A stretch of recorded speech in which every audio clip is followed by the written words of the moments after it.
Convinced now that there was something to the sightings, Nick Pope launched a cold case review of UFO activity over Britain dating back decades.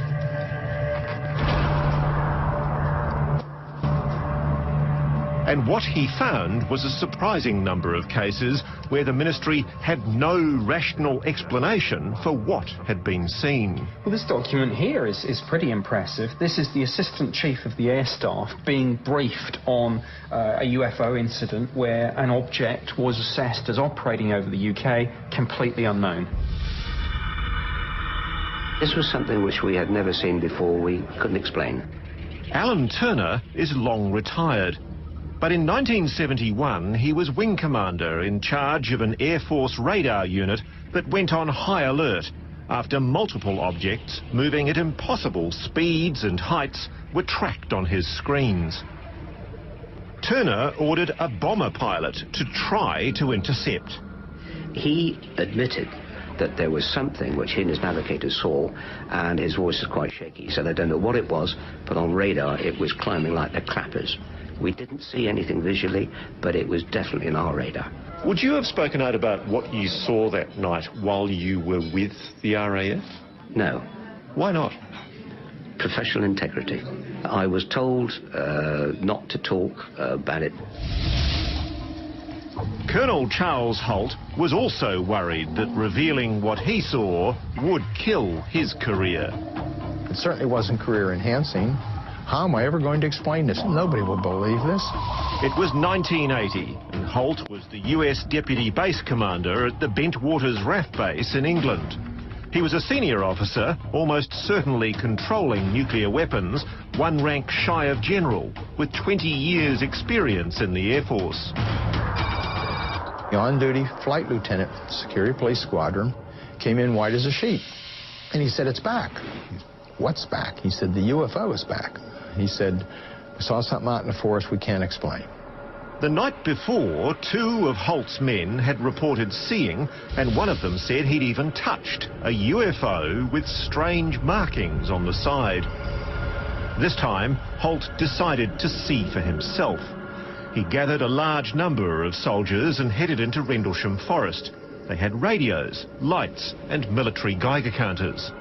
Took those things along just to disprove all of this stuff. I looked up and looked through the forest toward the coast and saw a glowing object. I can best describe it as looking something like an eye with a black center. It's moving like this through the trees, going up and down, avoiding the trees. You use the word there, avoiding the trees.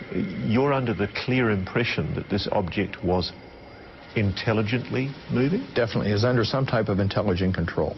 Holt also took a small tape recorder.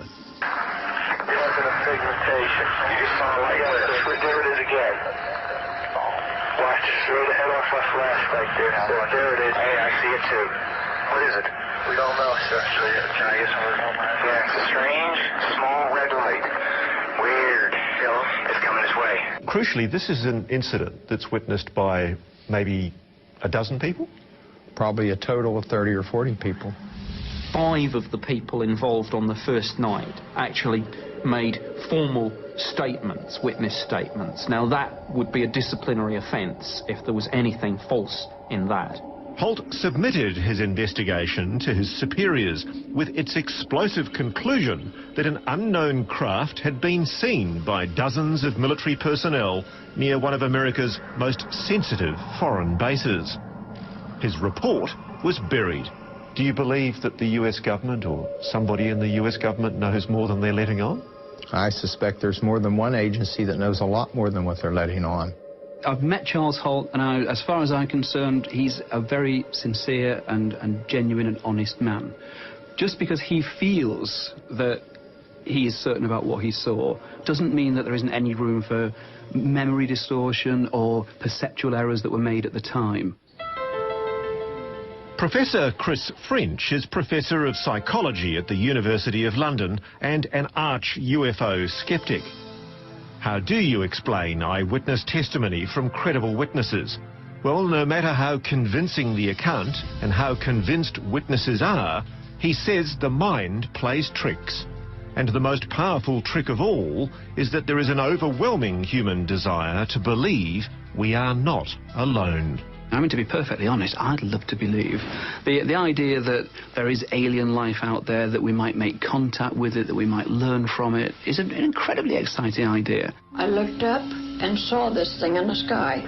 People very often will be influenced by what they think they might be seeing. And we have this very natural tendency to kind of fill in the gaps, both perceptually and in terms of memory.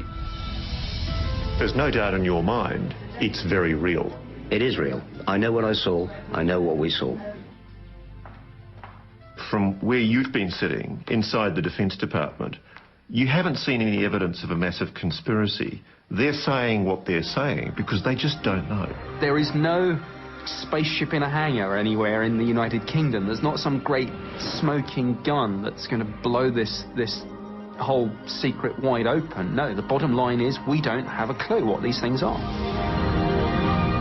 Take the Cosford incident. There is some evidence to suggest that an unidentified object or objects was operating over the United Kingdom. That's about as close as the MOD will ever get to saying, yeah, these things are real. Ross Coulthard with the Real Life X-Files. So what do you think? Are UFO sightings linked to alien life? You can pass judgment by heading to our website. That's yahoo7.com.au/Sunday night. We'll have early results and chat more to Ross later in the show.